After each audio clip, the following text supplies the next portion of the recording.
Starving dog on the street or a cat with a broken leg is bad enough, but you don't even know the half of the effects of pet abuse. Pet abuse is such a common thing in today's world that people tend to overlook it as a problem or just ignore it altogether. Even though it might not seem like a huge issue at first glance, pet abandonment and shelter overcrowding are actually way more common than most people think. If you stop and look at the numbers, it's kind of heartbreaking.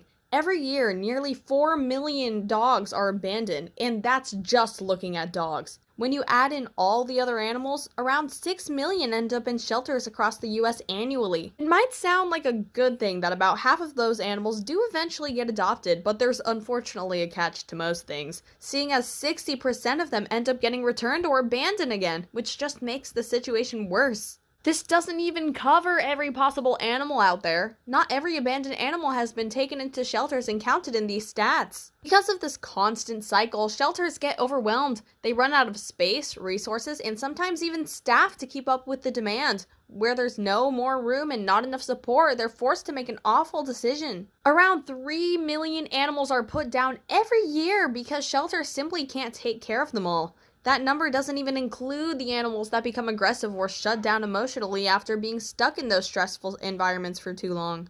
It's not the shelter's fault. They're of course doing the best they can, but the system just isn't built to handle the amount of animals coming in. This is why donations and support are so important. Whether it's money, supplies, or volunteering time, every bit helps. But even that isn't enough on its own. The majority of shelters don't even get government funding. This is a problem that really needs its fair share of attention, and steps are being taken and should be taken to reduce these terrible numbers.